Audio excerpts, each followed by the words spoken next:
আচ্ছা, এখন আমরা দেখব নরমালাইজেশন, যেটা ডাটাবেসের মোস্ট ইম্পর্টেন্ট একটা part.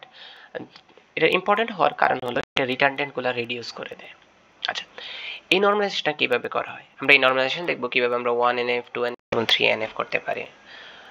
First normal form, second normal form, third normal form. তো আমাদের ফার্স্ট নরমাল ফর্মের জন্য আমাদের প্রথমে প্রাইমারি কি সিলেক্ট করতে হয়। সেকেন্ড নরমাল ফর্মের ক্ষেত্রে আমাদেরকে রিমুভ পার্শিয়াল ফাংশনাল ডিপেন্ডেন্সি করতে হয় এন্ড ট্রানজিটিভ করতে হয়। এখন এইগুলো আসলে কি বোঝা যাচ্ছে না? আচ্ছা, বোঝাচ্ছি। এখানের মধ্যে দেখা যাচ্ছে যে আমাদের একটা রিলেশন দেওয়া আছে যেখানে A B C D E এইগুলাই আছে আমাদের এই টেবিলের মধ্যে, এই অ্যাট্রিবিউটগুলাই আছে। এখন আমাদের এখানে ফাংশনাল ডিপেন্ডেন্সিটা দিয়ে দিছে। এখন এই ফাংশনাল ডিপেন্ডেন্সি আমরা বুঝি, একটু দেখি। আমরা এখানে যেহেতু পার্শিয়াল ডিপেন্ডেন্সি রিমুভ করতে হয়, ট্রানজিটিভ ডিপেন্ডেন্সিগুলো রিমুভ করতে হয়, তো এগুলো কি আমাদেরকে আগে অবশ্যই বুঝতে হবে। এই টেবিলে ধরে নিলাম যে এ বি এই দুইটা প্রাইমারি কি।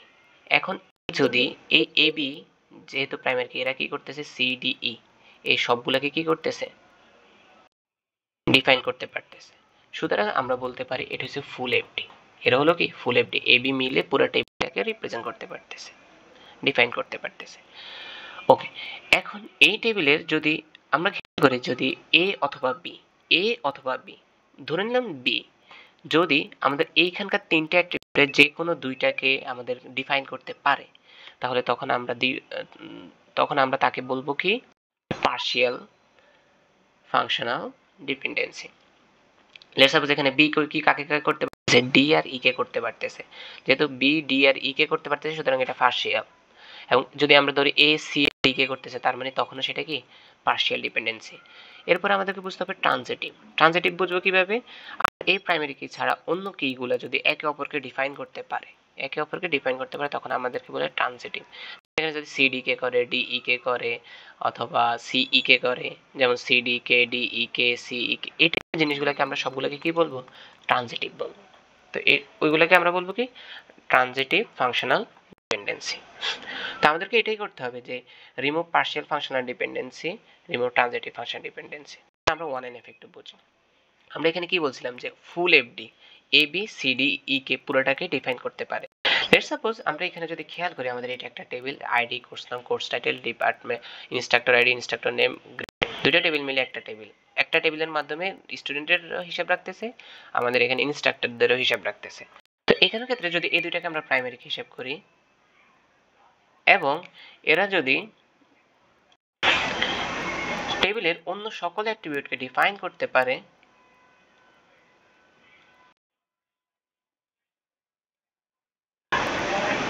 তখন সেটাকে আমরা বলতেছি ফুল এফডি।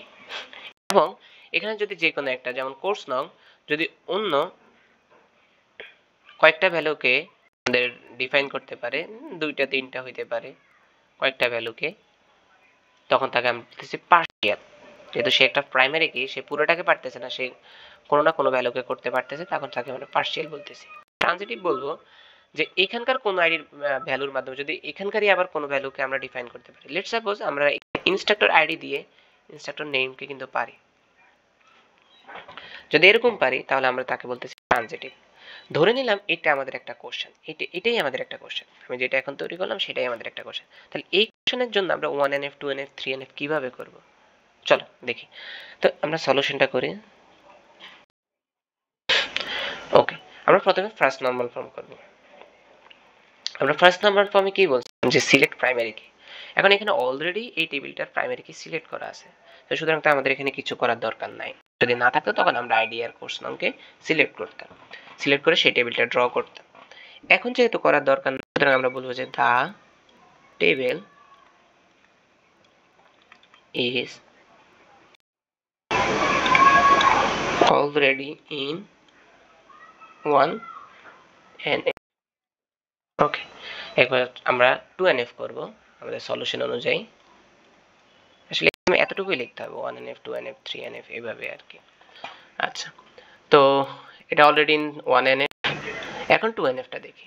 সেকেন্ড নরমাল ফর্মটা যদি দেখি, এখানে কি করতে হবে? পার্শিয়াল ফাংশনাল ডিপেন্ডেন্সিটা রিমুভ করে দিতে হবে। তার মানে পার্শিয়াল ফাংশনাল ডিপেন্ডেন্সি কোনো থাকা যাবে না, ব্যাপারটা হলো এমন আর কি। রিমুভ মানে না যে অ্যাট্রিবিউট সবগুলো দিয়ে দেব, মানে আমরা এখানে রাখবো না, পার্শিয়াল ফাংশনাল ডিপেন্ডেন্সিটাই থাকবে না।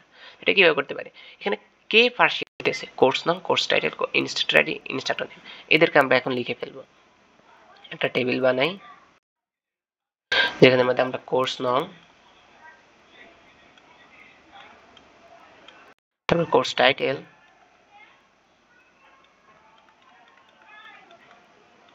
তারপর ইনস্ট্রাক্টর আইডি,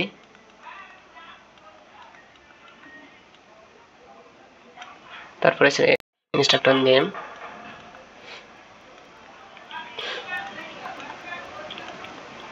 ওকে। এতটুকুতে আমাদের কি হইতেছিল, যে পার্শিয়াল হইতেছিল। ওকে, এই ছাড়া আর কি আছে আমাদের, আইডি আর গ্রেড। আমরা আইডি আর গ্রেডকে লিখবো, আইডি আর একটা কি গ্রেড। ওকে, তারপর এতটুকুতে আমাদের একটা টেবিল হবে।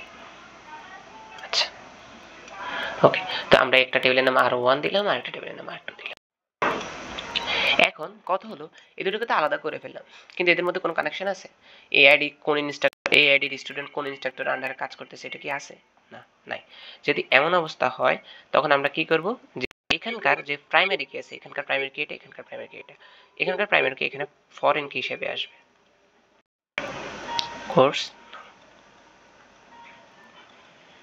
ফরেন কি সাইন, এটা ফরেন কি হিসেবে আসলো। সো 2NF এর অ্যান্সার এতটুকুই। যেহেতু এখানে আর পার্শিয়াল নাই, এই দুইটা টেবিলের মধ্যে আর পার্শিয়াল আছে না, বাট আমাদের এখানে একটা কাজ এখনো রয়ে গেছে, ডিস্ট্রাক্টর আইডি, ডিস্ট্রাক্টর নেম, মানে হলো ডিস্ট্রাক্টর আইডি আর ডিস্ট্রাক্টর নেমের যে আমাদের ট্রানজিটিভ ফাংশনাল ডিপেন্ডেন্সি আছে, এটা এখনো রয়ে গেছে। সো আমাদেরকে 3NF করতে হবে, যদি এটা দেওয়া থাকতো 3NF দরকার ছিল না।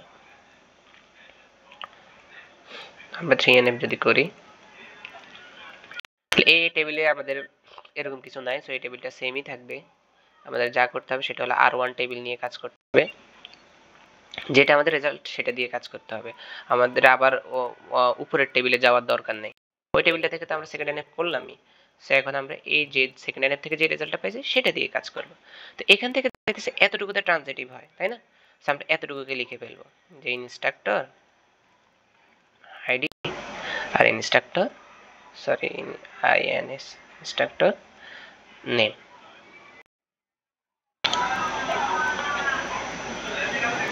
ওকে, ইনস্ট্রাক্টর আইডি আর ইনস্ট্রাক্টর নেম, এই দুটো টেবিল। তাহলে বাকি আর কি থাকে, এই দুইটা থাকে কোর্স নাম আর কোর্স টাইটেল। আমরা এটা লিখবো কোর্স নাম, কোর্স নাম আর COURS course title, TATLE title, এই দুইটা হলো। তো এরা কোন টেবিলের ছিল? R1 টেবিলের ছিল, R1 টেবিলের ছিল, দুজনেই R1 টেবিলের। কিন্তু দুজনকে যদি আমরা R1 দিই তাহলে তারা আলাদা হচ্ছে না। তো এমন অবস্থায় আমরা প্রথমটাকে বলবো যে R11, পরেরটাকে বলবো R12। এখন কিন্তু এদের ভিতর কি কোনো কানেকশন আছে? এদের ভিতরে কোনো কানেকশন নেই। তো এর জন্য আমরা কি করতে পারি, যে ইনস্ট্রাক্টর আইডি কোন কোর্সগুলো নিতেছে আমরা জানি না, কিন্তু আমরা ফরেন কি হিসেবে নিয়ে আসবো, ট্রানজিটিভের এখানে আমরা ফরেন কি হিসেবে, এটা তো আমরা প্রাইমারি কি, তাই না? আমরা জানি এখানে এটাকে আমরা ফরেন কি হিসেবে নিয়ে আসবো, এখানে এটা প্রাইভেট কি আমরা ফরেন কি নিয়ে আসবো, তখন কোর্স নাম এখানে চলে আসবে। ওকে, আচ্ছা, চলে আসলো। তো আমাদের এইখানের যে ট্রানজিটিভটা ছিল সেটা চলে গেছে, আর এখন আমাদের যে R2টা আছে সেটা আমরা লিখে দিব। আমার ভয়েসের জন্য আমি সরি, কারণ আমি অসুস্থ 2-3 দিন ধরে।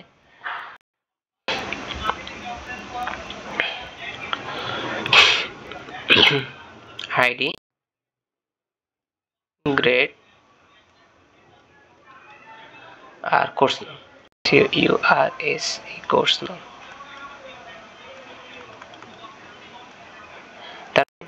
এই যে নর্মালাইজেশন করার পর আমাদের টেবিল বেড়ে যায়, কিন্তু আমাদের সুবিধা হলো এখানে কোনো রিডান্ডেন্সি থাকে না, এবং আমাদের প্রত্যেকটা টেবিলের কিন্তু একটা কানেকশন আছে। এই আইডি কোন কোর্স, ওই কোর্সের নাম কি সেটা আমরা আবার জানতে পারি কি, আবার সেই কোর্সের ইনস্ট্রাক্টর কি, এভাবে একটা কানেকশন আছে, কিন্তু প্রত্যেকটা টেবিলের একটা কানেকশন আছে। আমাদের এইভাবে 3NF কাজটাও শেষ হয়েছে, যেখানের মধ্যে আমাদের আর কোনো কিছু নেই, এখানে কোনো ট্রানজিটিভ নাই, এখানে কোনো আমাদের পার্শিয়াল ফাংশনাল ডিপেন্ডেন্সিও নাই, এমন নাই যে আমাদের কোনো প্রাইমারিকে ডিফাইন করা হয় নাই, সব জায়গায় প্রাইমারিকে ডিফাইন করা হয়েছে। সো আমাদের এটা 3NF এইভাবে কোশ্চেনে অ্যান্সার করতে হবে।